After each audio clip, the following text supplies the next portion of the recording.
se contradice, porque en los dos versículos primero habla del amor de Dios.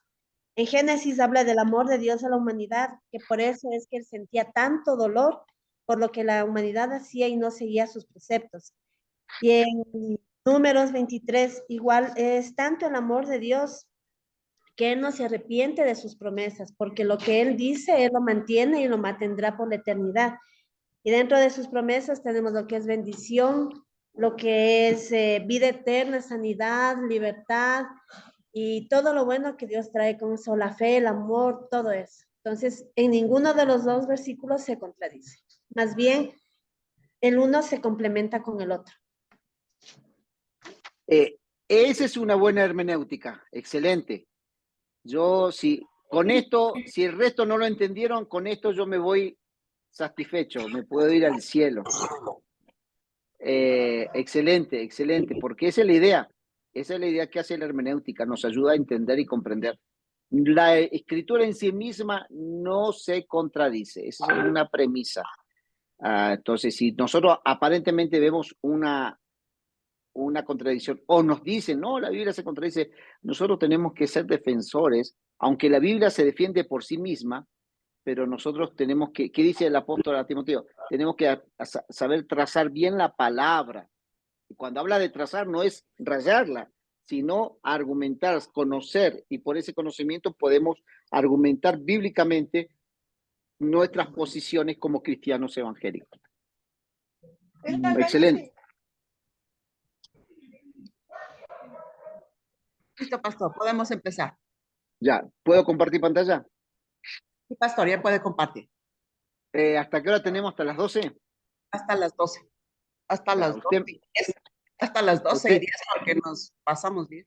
Ya, usted me avisa porque yo me apasiono y se me va a ir la hora. Déjeme ver aquí a checar pantallas. Quiero revisar algunos conceptos prácticos y de ahí vamos a seguir trabajando. Bien. Perfecto.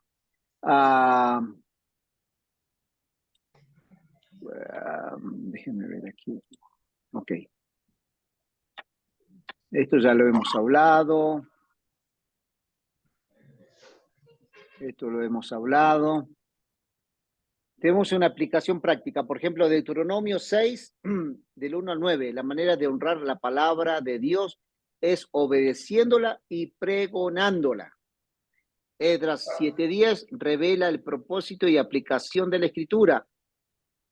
¿Quién puede leerme Esdras 7:10 en una versión que no sea la Reina Valera?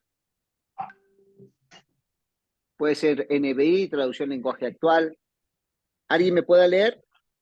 Esdras, capítulo 7, versículo 10. Yo lo voy a buscar acá en mi...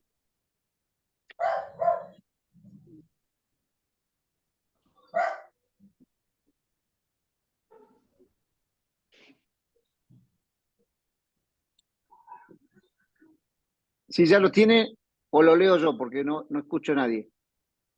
Esdras 7:10 dice, porque Esdras había preparado su corazón para inquirir la ley de Jehová y para hacer y enseñar a Israel mandamientos y juicios. Esta es una Reina Valera. Déjame ver otra versión. Yo tengo otra versión. A ver, lea la otra versión. Porque Esdras había dedicado su corazón a estudiar la ley del Señor y a practicarla y a enseñar sus estatutos y ordenanzas en Israel. ¿Está más clara esta versión que la anterior, sí o no? Está más clara, ¿no? Porque Esdras había dedicado su corazón a estudiar la ley del Señor, a practicarla, a enseñar sus estatutos y ordenanzas. Entonces, bajo este texto bíblico, podríamos decir que a nosotros, ¿cómo aplicamos este texto de Esdras 7:10? Y tenemos que tener humildad, investigar la palabra, aplicarla y divulgarla, enseñarla. O sea, usted está estudiando esta clase de hermenéutica, perfecto.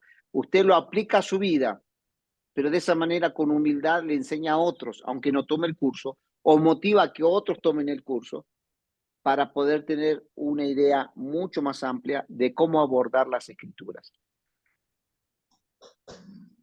Tenemos el diálogo contextual, tenemos la Sagrada Escritura que se escribió en un contexto histórico de 1600 años, en un contexto de Oriente, y nosotros estamos interpretando en el siglo XXI desde el Ecuador con un contexto ecuatoriano.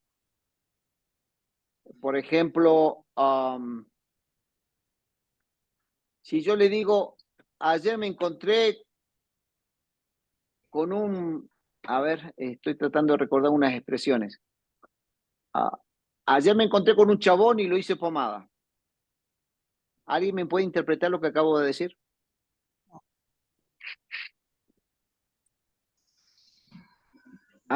¿Alguien entendió lo que dije yo? Ayer me encontré con un chabón y lo hice pomada. Ya. Porque son expresiones en un contexto argentino. Ya la palabra chabón casi no se usa, ya es más antigua. Pomada tampoco tal vez se usa mucho, se tiene tal vez otros tipos de expresiones. Pero fíjense, estamos hablando de Sudamérica. Estamos en Sudamérica, estamos hablando el mismo idioma, pero de un país a otro hay expresiones que están diciendo muchas cosas. Por ejemplo, en Argentina no se usa la palabra coger. En Argentina es una expresión vulgar que da a entender relaciones sexuales. Pero en Ecuador se usa la palabra coger para, voy a coger el mate, para tomar, agarrar. Y ese es el significado real, o sea, Ecuador lo está usando bien. Quien transgiversó el concepto y el sentido es Argentina. Entonces, para entender al argentino, hay un diccionario argentino para que usted tiene que tratar de interpretar al argentino, ¿no? En su contexto. Entonces, ¿por qué a veces otros países dicen, no, que los argentinos son orgullosos? No, que nosotros tenemos esto. O sea, analizan el orgullo desde un punto de vista porque ellos creen tener lo que nosotros no tenemos. Pero no es eso, sino es que sí lo tienen, solamente lo están comunicando. Entonces, es el mensaje y la percepción del mensaje. Y cómo yo percibo ese mensaje en mi contexto sin entender el contexto del otro. Entonces, yo tengo que entender a cabalidad el contexto del otro para interpretar en mi contexto lo que se quiso decir. Lo mismo pasa con la escritura, ¿no? Lo que aparentemente parece una lectura suave, realmente en ese contexto bíblico es una reprimenda, es algo muy fuerte. Vamos a ver, por ejemplo, el pasaje que usamos siempre cuando dice que hay que dar la otra mejilla.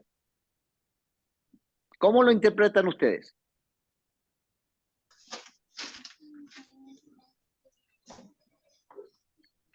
A ver, ¿cómo se ha interpretado generalmente este pasaje?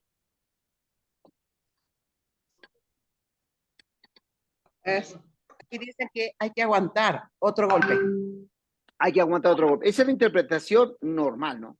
Porque lo estamos leyendo el texto desde nuestro contexto. Me pegaron una y me aguanto, pongo el otro cachete para que me vuelvan a dar. Total, soy cristiano y me las aguanto porque quiero cumplir la palabra del Señor. Ahora, si vamos al texto bíblico, no está diciendo eso. Y acá me van a tirar piedras, me van a crucificar, el pastor que está enseñando. No, yo estoy enseñando hermenéutica, ¿ya? Y si la palabra nos ofende es porque la palabra está cumpliendo su propósito. A ver, cuando se pega, cuando uno ofrece la otra mejilla, significa que la mano tiene que regresar. Y en el contexto cultural no se puede usar esta parte de la mano. Entonces, el dar la otra mejilla no significaba que estaba poniendo la cara para que le golpeen. Estaba diciendo, trata de quebrar lo que en nuestro parámetro cultural no es permitido. Entonces, cambia nuestro concepto. No se trata de dar la mejilla, y que la gente venga sobre nosotros. Entonces, cuando vamos tratando de entender el contexto, ahora,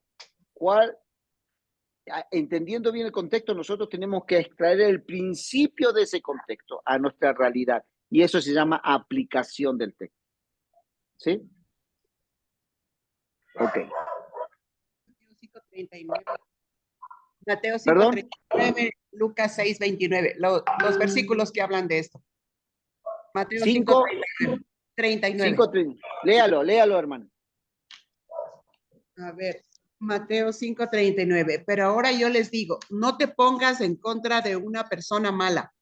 Mejor, si alguien te da una bofetada en la mejilla derecha, deja que te pegue también en la izquierda. En Lucas 6:29. Si alguien te pega en una mejilla, ofrécele también la otra. Si alguien te quita la capa, deja que también se lleve tu camisa. Ya. Entonces, es una lectura. Recordemos el contexto. Capítulo 5 de Mateo, capítulo 6 y 7. En estos 3 capítulos se desarrolla el Sermón del Monte. El Sermón del Monte sintetiza los principios del reino de Dios. Entonces, ¿qué principio nos viene las bienaventuranzas? Todos los que lloran, o sea, tenemos que pasar llorando, no. ¿Cuál es el concepto de los que lloran? Entonces, cuando dice ahí en el capítulo 5, debes amar a tu prójimo, pero también debes amar a tu enemigo. ¿Cómo que yo voy a amar a mis enemigos? Entonces, ¿cuál es el principio? Y entonces ahí vamos tratando de interpretar qué quiere decir con felices, bienaventurados, con el amor ágape, un amor sacrificial. Un contexto, déjate pegar la mejilla derecha y después la mano tiene que volver a pegarte. Y culturalmente no se podía hacer. Entonces, es como diciendo, a ver, yo estoy dispuesto a sufrir, pero tú estás dispuesto a quebrar tus propios principios. Entonces es como una confrontación cultural, ¿no? ¿Hasta dónde está dispuesta la otra persona y hasta dónde yo estoy? Yo estoy dispuesto a que me peguen, pero tú estás dispuesto a quebrantar tu principio. Entonces eso ya nos abre un panorama, ¿no? Ahora, usted no va a decir, viene un sicario y le apunta con un arma y dice, yo estoy dispuesto a dar la otra mejilla. La otra persona le va a disparar. Ese no es una realidad para que usted dé la otra mejilla. ¿Sí?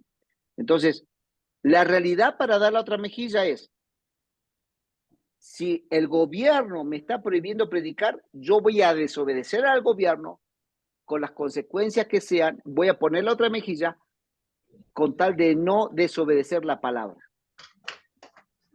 Entonces, esa aplicación va en ese contexto, no en el contexto del sicario que me va a poner el arma y me va a disparar. Entonces, quiero desafiarlos a que estas herramientas de hermenéutica realmente nos ayudan increíblemente para la enseñanza bíblica, para la predicación bíblica, para la vida cristiana. A veces somos tan fundamentalistas y literalistas al leer la Escritura, pero hay parte de la Escritura que no podemos, la Biblia no la podemos leer literal, tenemos que entenderla. Acá, por ejemplo, tengo un esquema del círculo hermenéutico, ¿no?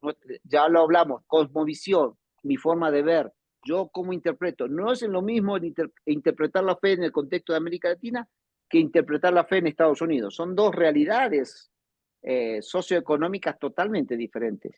La teología, soy iglesia pentecostal, soy iglesia no pentecostal. De acuerdo a mi teología, también va a ser mi cuadro de interpretación, ¿no? Entonces, todo esto va a generar el hecho de cómo yo voy a estar interpretando las escrituras.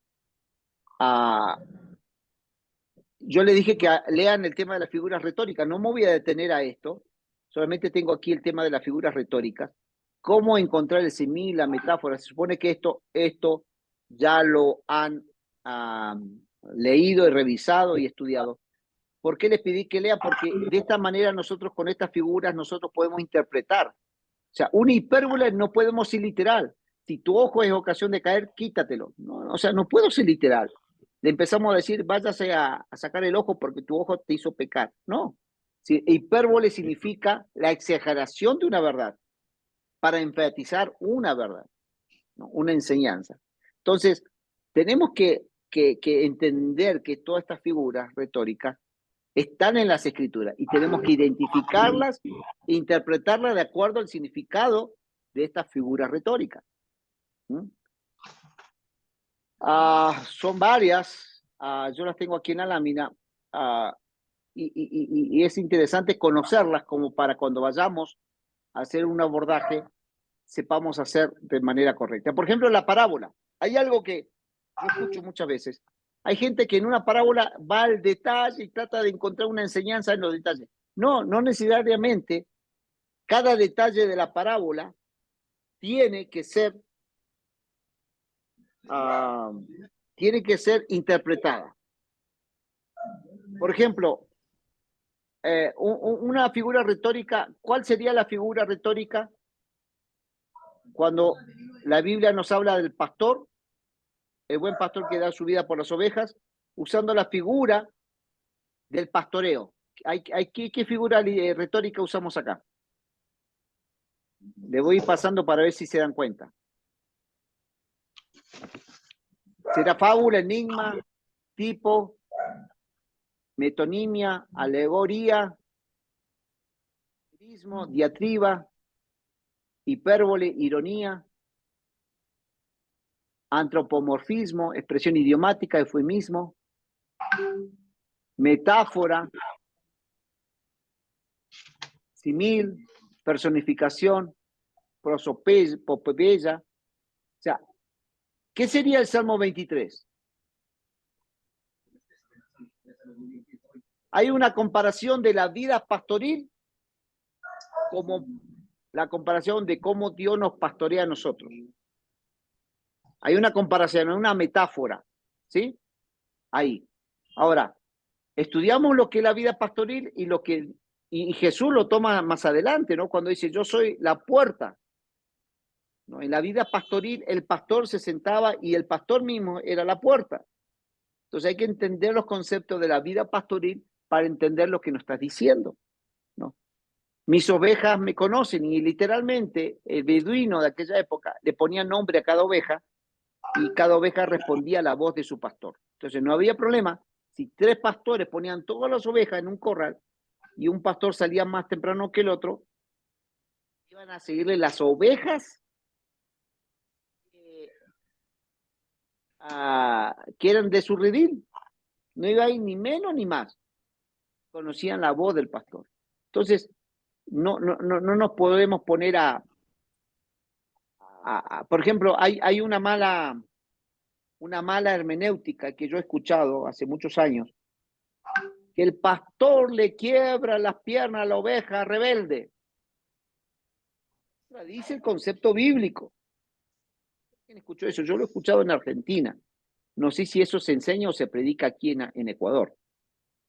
Pero no es un concepto bíblico el quebrar las piernas de los creyentes.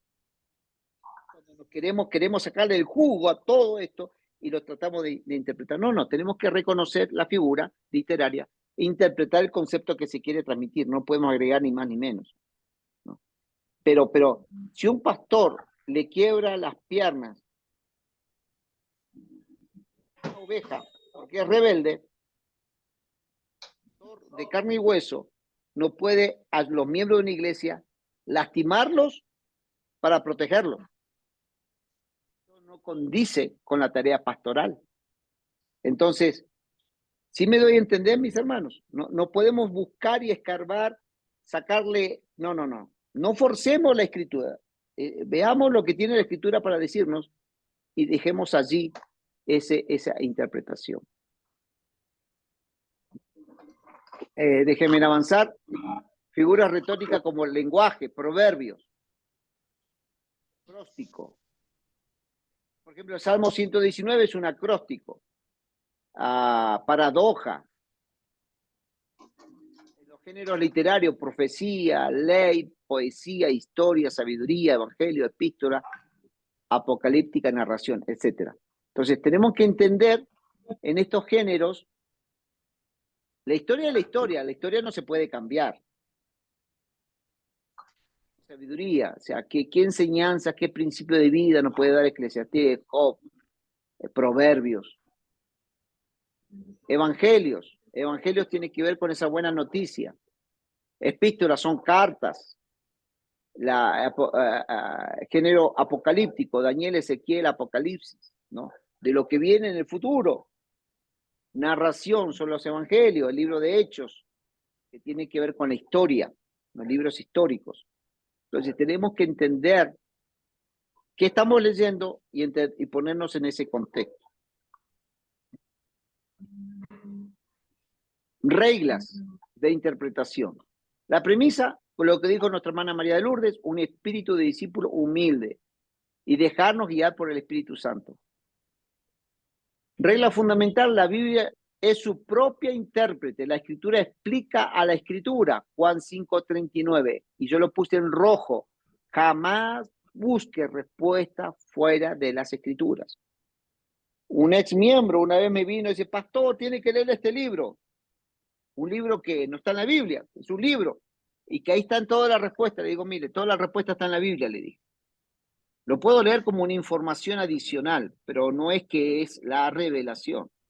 Hay chico de abogado y todo, lector, pero lee más libros y se llena de libros y le está haciendo más caso a esos libros. Obviamente es una persona que está desviada de las cosas de Dios, se congrega cada tanto, lleva una vida totalmente mundana y alejada a los propósitos de Dios, pero cree que está bien porque lee tantos libros y no lee el libro principal que es la Escritura.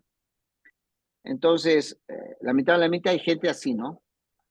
Yo no puedo hacer más que decirle estás mal y orar por esa persona hasta que el Espíritu Santo le revele y se deje revelar por el Señor que está equivocado.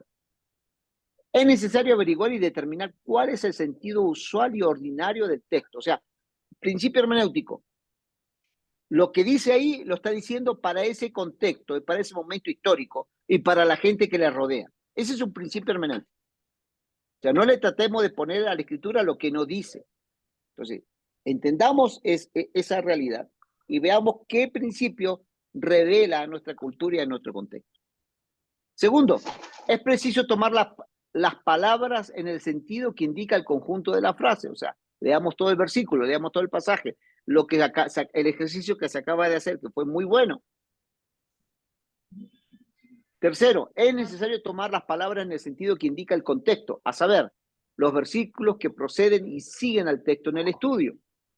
Es preciso considerar el objeto o designio del libro, del pasaje en el cual ocurren las palabras, expresiones oscuras. Y dentro de esto, yo le agrego algo más lo que dicen los escritores. Los escritores hablan del texto y del capítulo y del libro donde fue escrito. Y yo le agrego algo más. No simplemente entender lo que se dice en el libro, sino entender el mensaje a lo largo de la escritura, a lo largo de la misma Biblia. Porque eso es lo que hizo el canon, ¿no? La regla del canon era entender que cómo interpretar que ese libro es revelación de parte de Dios y no es un libro. Existen muchos libros y existen muchos evangelios que usted y yo no conocemos, pero que no entraron en el canon y no están en la Biblia porque se interpretó bajo las reglas del canon que esos libros no eran inspiración divina. Quinto, es necesario consultar los pasajes paralelos que hacen referencia el uno del otro, tienen relación o tratan el mismo asunto. ¿No? Vamos a encontrar muchos capítulos en la Biblia que se repiten en otro libro, son capítulos completos. Si usted leyó la Biblia entera se va a dar cuenta que está leyendo y dice, no, esto yo lo leí, porque está completamente en otro libro de la Biblia. Vea las palabras, las ideas, las enseñanzas generales que nos tratan de dar a conocer a través de esa lectura. Debe considerar el propósito del autor. O sea, por ejemplo, cuando usted lee los evangelios, Mateo, ¿a quién se dirige? Marcos, ¿a quién va dirigiendo la carta? Lucas. Juan. ¿Por qué es importante? Porque si alguien se dirige a los judíos, no va a explicar las normas judías, porque ellos son judíos, no le tengo que explicar, ¿no? Por ejemplo, el tema de los diezmos, ¿por qué dice que los diezmos era para el Antiguo Testamento y el Nuevo Testamento no menciona, que es solamente un pasaje? Y hoy otro pasaje habla de que hay que dar conforme seas prosperado. ¿Pero por qué?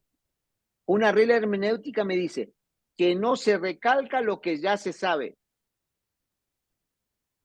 No se vuelve a recordar lo que la gente sabe en el contexto bíblico. Entonces, el judío sabía que tenía que dar diezmo. ¿Para qué le iban a decir?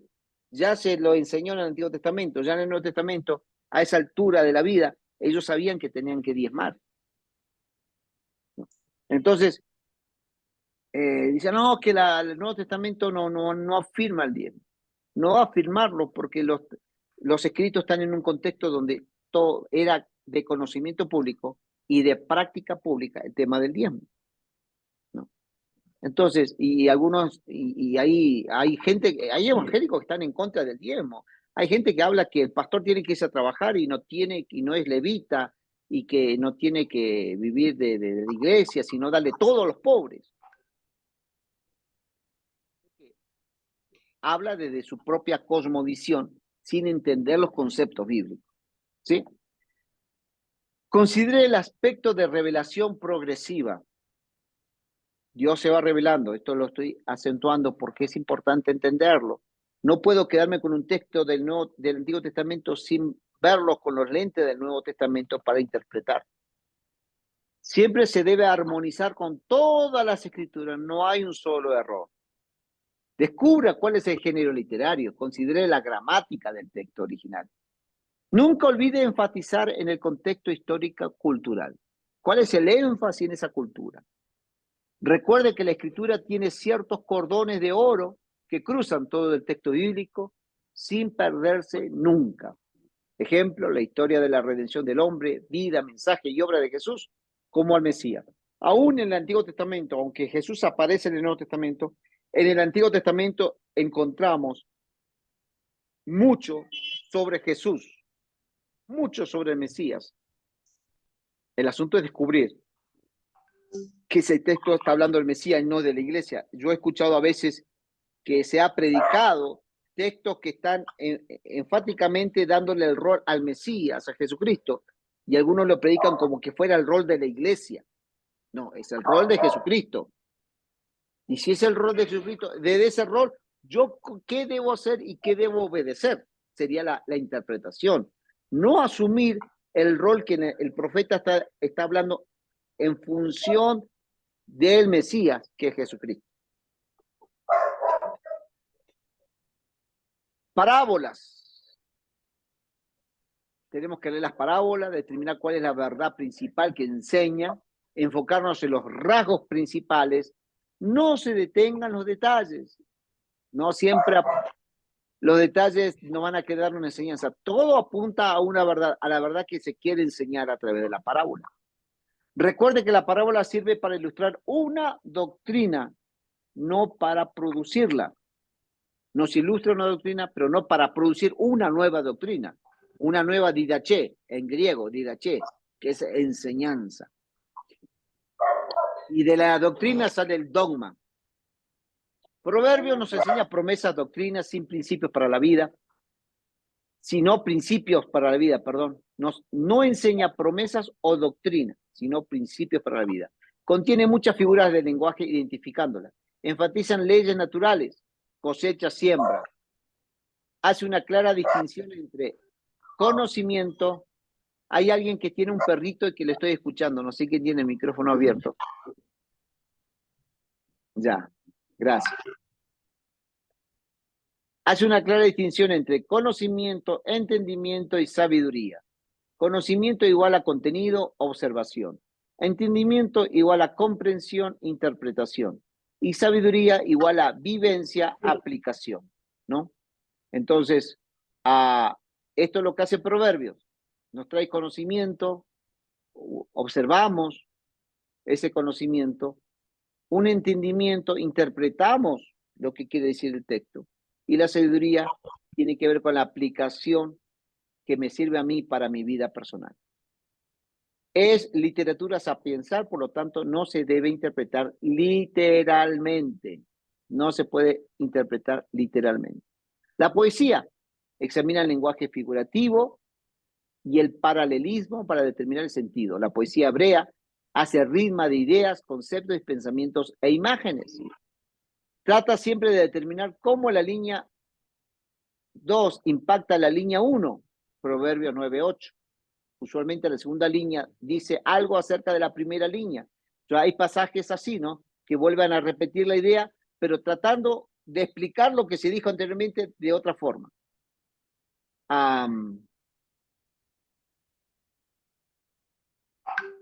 Perfecto.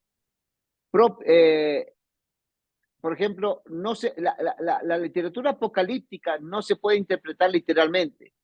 Usted no puede tomar y el león y qué sé yo, y los caballos. O sea, no se puede interpretar literalmente, sino hay que ver la figura, a qué representa, ¿no? Los símbolos. Y es importante, en la escritura tenemos muchos símbolos. Las epístolas, las cartas, fueron provocadas por una situación particular, ¿no? Por ejemplo, Pablo ataca mucho el tema de la herejía. Había muchos herejes, había muchos falsos maestros. Son cosas que ataca el apóstol Pablo en sus cartas. Identifica los aspectos literarios generales, el autor, fecha, destinatario. Hay muchas Biblias hoy en día que usted cuando va a la primera parte de un libro, le da toda esta información, el autor, la fecha, quiénes son los destinatarios, cuál es el propósito del libro y la circunstancia histórica. Entonces, muchos libros de estudio, Biblia de estudio, usted va a encontrar esto en la primera parte de cada libro. Realiza un bosquejo de contenido general de la carta, luego del bosquejo del pasaje. Bueno, estas Biblias ya traen un previo bosquejo, ¿no? Que le ayuda a usted a entender el panorama. Hay que tener sumo cuidado con las particularidades históricas. Esto es, no todo lo prescrito en una carta tiene vigencia para nuestros días. No todo lo prescrito en una epístola, en una carta pastoral, tiene vigencia para nuestros días. La clave es que en aquello en el que las condiciones históricas de la Biblia son similares a las nuestras, entonces se debe aplicar los mismos principios para nuestros tiempos. Por ejemplo, a ver, el apóstol Pablo le dice a Timoteo, por causa de tu salud, toma vino. Aparentemente, Timoteo tenía problemas estomacales. ¿Sí? ¿Es así? ¿Estoy diciendo lo correcto o estoy equivocado en algo?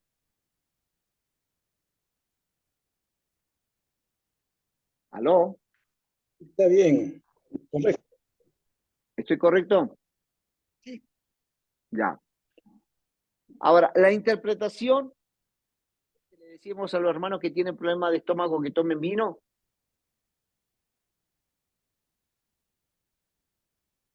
¿Es aplicable ese texto para nuestros tiempos? Ya no se necesita tomar vino porque hay medicina, hay heterogermina y hay un montón de medicina que ayuda al problema de la digestión. Entonces, en aquel tiempo no estaba la medicina y las cosas prácticas era el alcohol, que sí, en cierta manera ayuda a muchas cosas. Hoy en día la ciencia dice que cuando uno come comidas pesadas, es bueno tomarse una media copa o 3/4 de vaso de vino tinto. Cuando usted, por ejemplo, bueno, acá en Ecuador no hay una cultura de comida italiana, por ejemplo. Las comidas italianas tienen salsas muy fuertes. La cultura argentina tiene una cultura de comer muchas carnes. La forma de ayudar al sistema digestivo es tomando una copa de vino. Entonces, en el contexto de Argentina no es pecado tomar vino, pero en otros países es pecado tomar vino. Entonces, ¿cómo puede ser que en un contexto sea pecado y en otro no? Eso se llama contextualización, ¿no? Por ejemplo, Chile es un país de mucho alcoholismo. Entonces, no se le puede decir si comió carne toma vino porque esa persona puede recaer en el alcohol. Yo quiero ser bíblico y vamos para la Santa Cena a poner vino.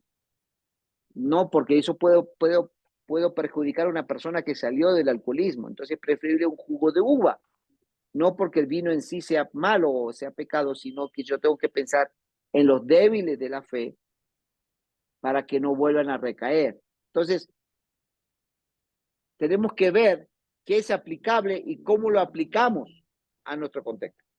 Yo en mis primeros años de pastorado, yo usaba el vino, literal, pero en el camino entendí que para algunos no era bueno porque venían del alcoholismo. Entonces, mi interpretación, mi aplicación fue, voy a usar jugo de uva, porque si bien los elementos de la Santa Cena son simbólicos a la sangre y al cuerpo de Cristo. Entonces, es importante interpretar la escritura para no tener conflictos, ¿no? Bien. Importancia de interpretar la profecía. El 25% del contenido de la Biblia es profecía.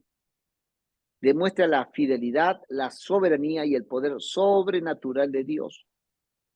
Su propósito es estimular, el propósito de la profecía es estimular a los creyentes a mantener firme la esperanza. 1 Tesalonicenses 4, 13 al 18.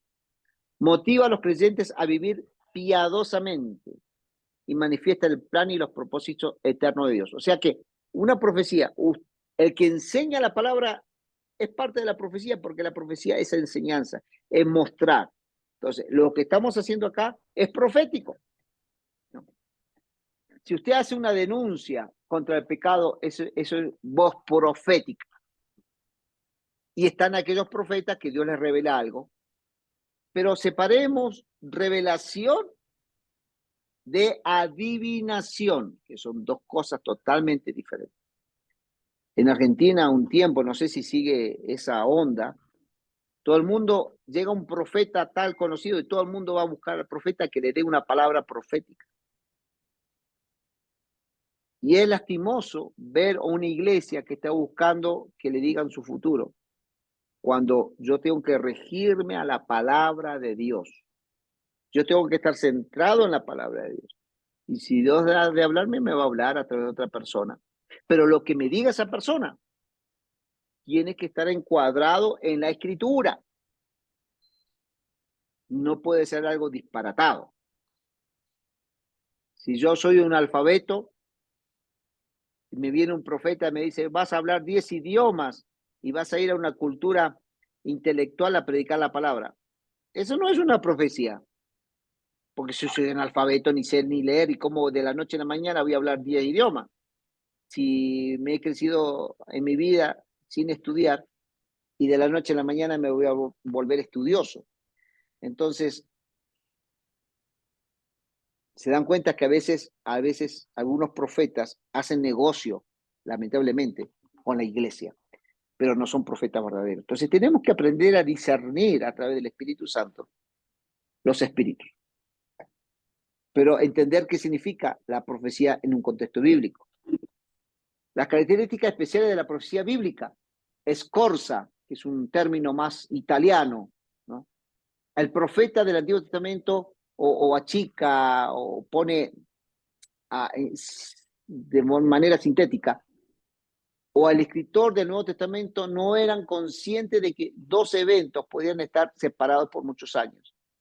Entonces, fíjense, tenemos dos eventos, Antiguo y Nuevo Testamento, pero están hablando de lo mismo, a pesar de la distancia. Se achica a través de la profecía. El profeta ignoraba la manera en que se cumpliría la profecía, no conoce detalles. A veces Dios habla a la iglesia, Dios habla a una congregación, pero no hay detalles, solamente está pidiendo obediencia, está pidiendo que nos restringamos a la escritura. El cumplimiento parcial o múltiple, ejemplo Joel, una profecía puede tener dos o más cumplimientos en la historia. Mire, una profecía nunca se va a cumplir, este es un principio profético.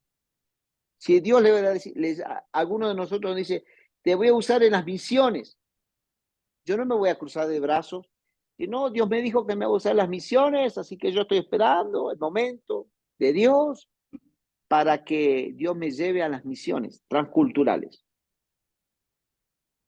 Vamos a llegar a los 100 años y nunca salí a otro país a predicar, porque me crucé de brazos. Si Dios me está diciendo, te quiero usar en las misiones transculturales, ¿qué tengo que hacer yo? Ponerme a estudiar en un seminario, en una universidad, estudiar antropología, estudiar Biblia, terminar una carrera universitaria, porque a través de una carrera universitaria puedo llegar en estos espacios donde no se permite predicar la palabra. Entonces, muchos misioneros que son médicos y van a los países musulmanes a ser médicos y desde su profesión dan testimonio de Jesucristo y están haciendo misiones transculturales. ¿Ya? Me doy a entender a qué quiero apuntar, ¿no? Ok. Déjenme cerrar aquí. Perfecto. ¿Alguna pregunta hasta aquí? Yo quiero que abran sus Biblias en Romanos capítulo 12. ¿Alguna pregunta hasta aquí? De todo, lamentablemente es poco tiempo y no nos... Esta es una materia que necesitábamos 6 meses para poder estudiarla. Pero bueno. ¿Alguna pregunta de lo que hemos mencionado?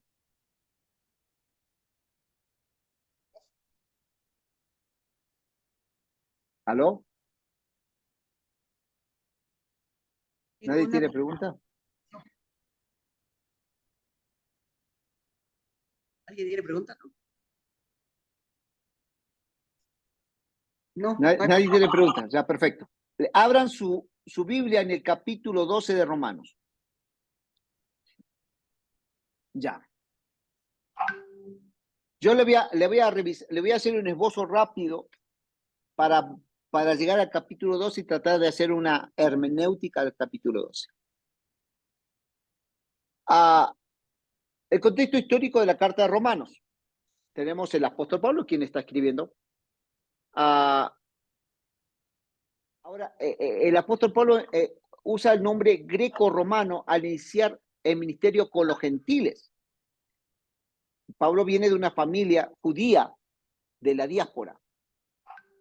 ¿Qué es diáspora? Que es una familia judía.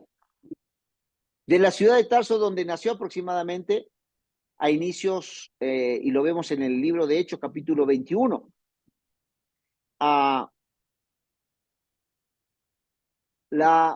Pablo tiene una acumulación de expresiones, como dice Hechos 3:5.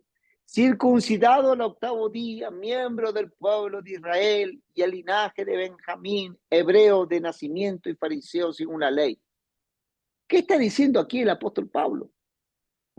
No solamente describe su origen judío, sino también pone su punto de vista etnográfico, sino también de índole religioso. O sea, pone todo un background, pone su trasfondo. Esto soy yo.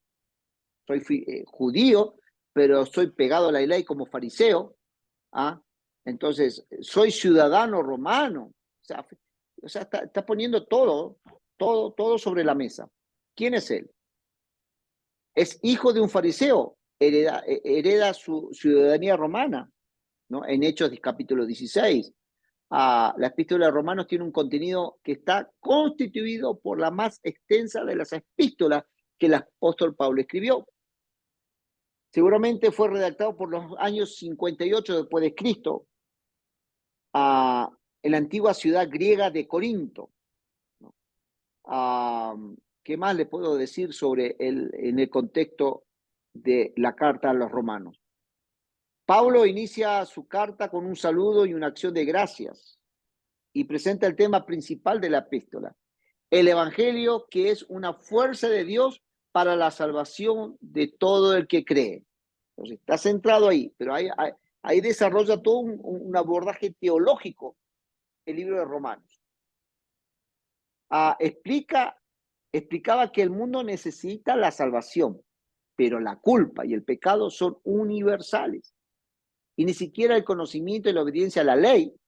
Recuerde que estamos en un proceso de transición de Antiguo y Nuevo Testamento. Entonces, no era en la insistencia de obedecer la ley. Ya no era suficiente. Esa ley no nos podía salvar. Y ese es el planteamiento del apóstol Pablo hacia los romanos, ¿no?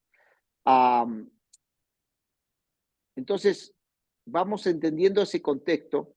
El género literario de la carta a los romanos es epistolar, es una epístola, significa que es una carta, es el género de carta.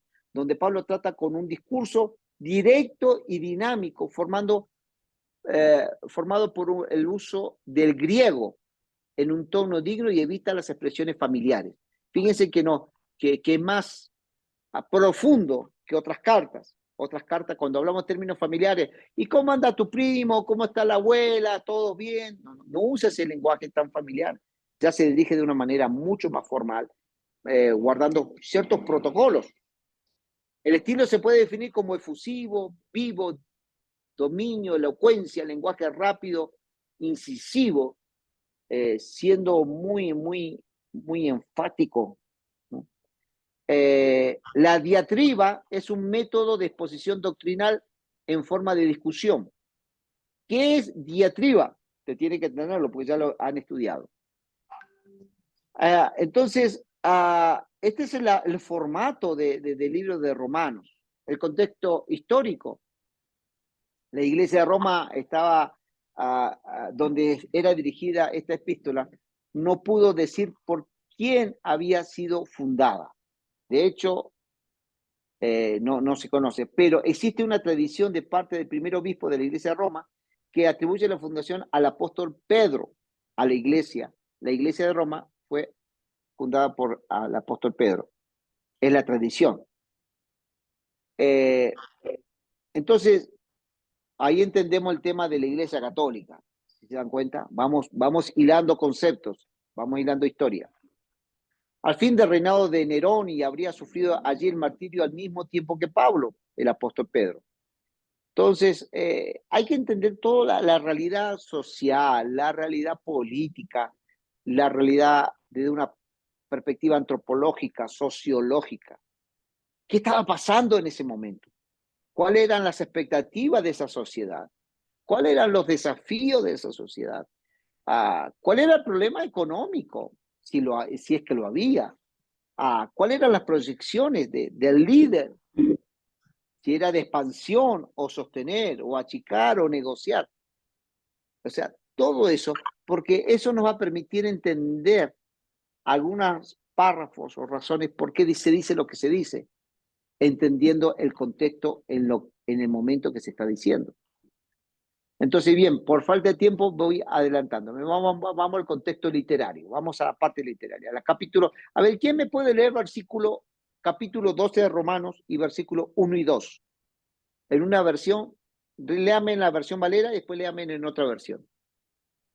¿Alguien que lo pueda leer?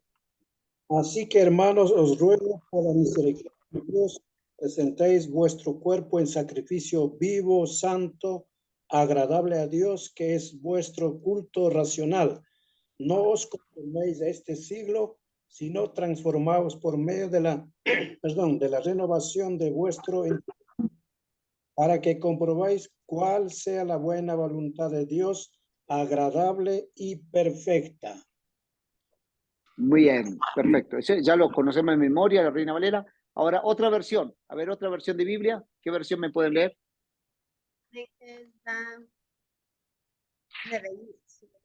NBI.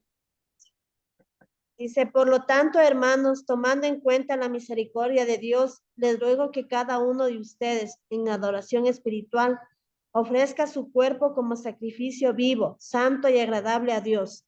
No se amolden al mundo actual, sino sean transformados mediante la renovación de su mente. Así podrán comprobar cuál es la voluntad de Dios buena, agradable y perfecta. Perfecto. Ok. Entonces, habiendo leído este pasaje que se enseña y se predica mucho, acá tenemos la aplicación moral donde Pablo enfatiza el regalo, la gracia de Dios que ha sido dado y que esta abundante gracia se debe cuidar, respondiendo al amor de Dios. La pregunta es, surge una pregunta, ¿cómo? Estos sacrificios, una vida de sacrificio, ¿cómo va a ser ese sacrificio? ¿Será que yo debo pasar hambre para predicar el evangelio? ¿Se refiere a ese tipo de sacrificio?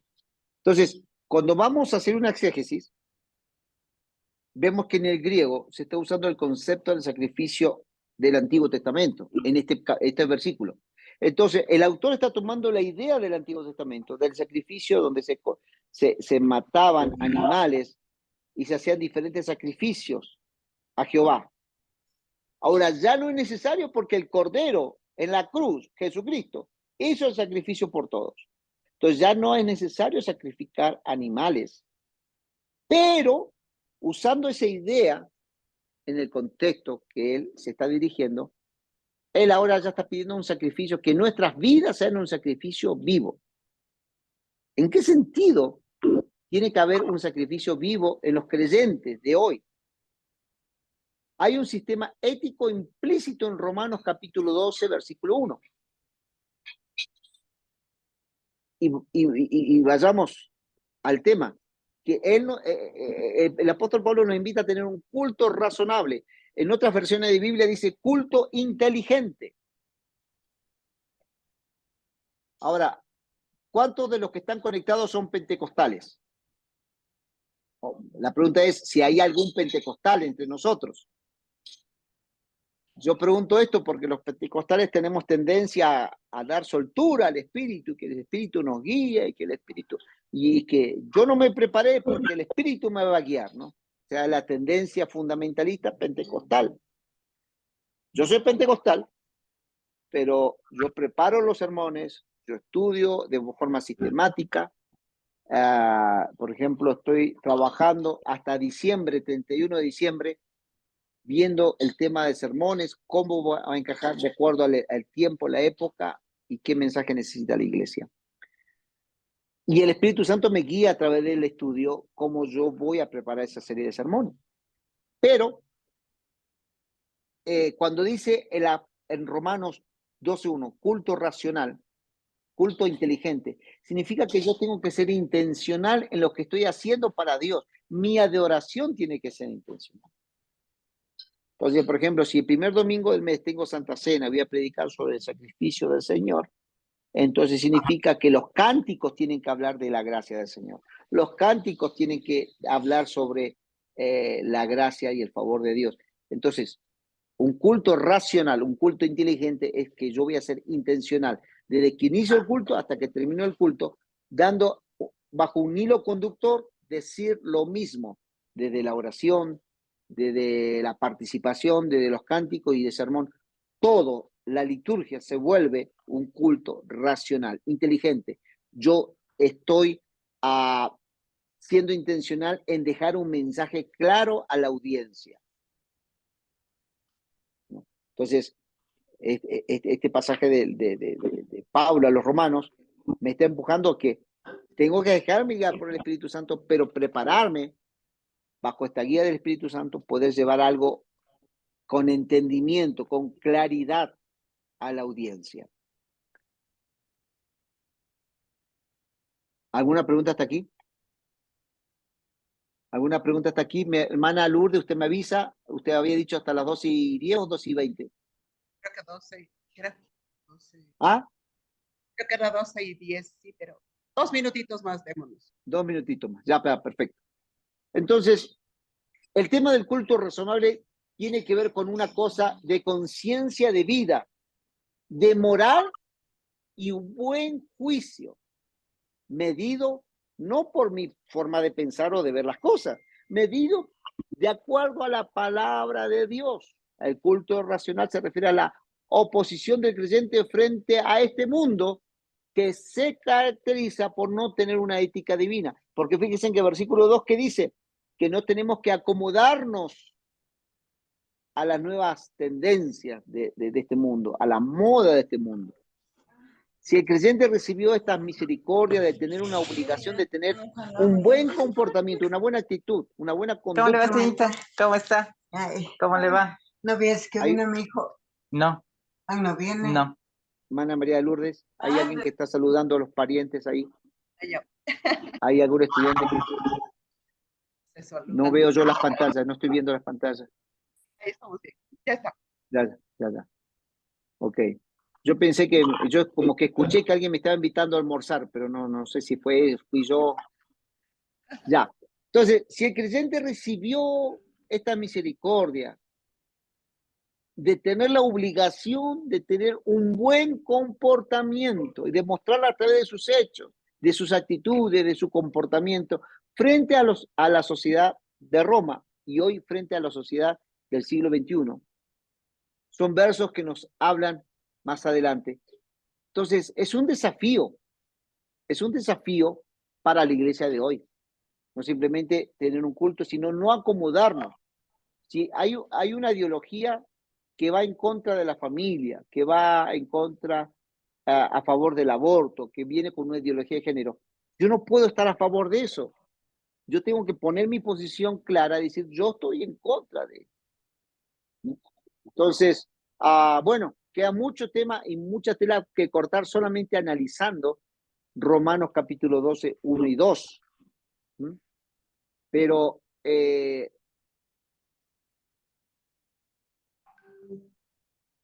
este más o menos para entender e interpretar, entendiendo el contexto, a quién va dirigido, es una carta y está hablando, fíjense, en 2 versículos tenemos mucho contenido, pero hay que interpretarlo. ¿Qué figura está usando el escritor? En este caso el apóstol Pablo. Tiene en mente el sacrificio del Antiguo Testamento, pero ahora presenta un sacrificio vivo. Nuestra vida es un constante sacrificio. Oiga, para algunos es sacrificio ir al culto cuando está lloviendo. Y si me quedo en la cama porque hace frío. Bueno, va a tener que hacer un sacrificio, mojarse un poco, pero tiene que ir a presentar su vida delante del Señor en adoración, en comunión con todos los hermanos, ¿no? Entonces, y yo voy intencionalmente, no porque siento, y acá quiero terminar con esto. A veces interpretamos la escritura sobreponiendo nuestras emociones. La escritura no nos hablan de sobreponer nuestras emociones, nos hablan de obediencia. Sienta o no sienta, tengo que obedecer. Usted a veces el lunes no siente ir a trabajar porque está cansado, está con ganas de quedarse 5 minutos más en la cama, pero usted tiene que ir a trabajar como obediencia a los parámetros del lugar donde usted trabaja. Usted tiene que entrar a las 8, usted está 5 para las 8 en el trabajo. Esté con sueño, esté fatigado, esté preocupado, tiene que estar ahí, porque tiene que obedecer a los parámetros de la empresa donde usted trabaja. Lo mismo la palabra del Señor. A veces, yo como pastor le pregunto, hermano, ¿usted por qué faltó? Es que me dolía la cabeza, me dolía la uña. Digo, con mayor razón tiene que venir a pedir sanidad divina al culto, no quedarse en la casa. Entonces, a veces escucho excusas que no son excusas, ¿no? Entonces, ¿cómo podemos vivir nosotros una vida de sacrificio vivo delante del Señor, presentando un culto razonable, sin someternos a las tendencias de este mundo? Que Dios nos ayude y nos bendiga el día de mañana a que nuestro voto sea razonable, de acuerdo a los parámetros del Señor. Oramos por un país de paz. Mañana hay votaciones. Todos debemos cumplir con nuestra norma cívica como ciudadanos, pero sobre todas las cosas, los principios del reino tienen que estar por encima de cualquier color político.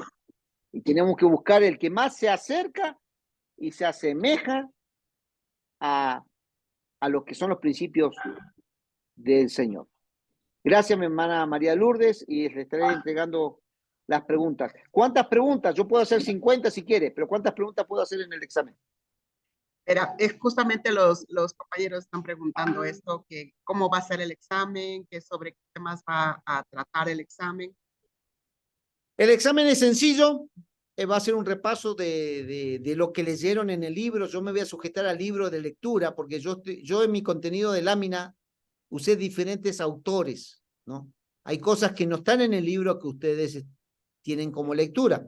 Entonces yo me voy a sujetar al libro y algunos conceptos de clase que hemos tocado, que espero que hayan escuchado y no hayan estado conectados y haciendo otra cosa, porque si no estuvieron atentos a clase, la idea es que sea un examen con la atención a clase sea suficiente, pero va a ser algo sencillo donde le ponga 1, 2 y 3. ¿No? Entonces, le voy a poner 3 opciones y usted elige cuál de las 3. Es sencillo. Como lo vamos a hacer por Google Form, no es para que usted escriba, sino es para que usted identifique ¿Verdadero o falso o uno de los 3 puntos? Ese va a ser el examen, ese va a ser el estilo de examen. Sí, sí, muy bien. Listo, Paz. Entonces, en el transcurso de la semana, usted tendrá la gentileza de pasarme el examen y yo les tendré listo y acordaremos para hacer el examen, porque la próxima semana no tenemos clases porque tenemos un taller de escuela de niños.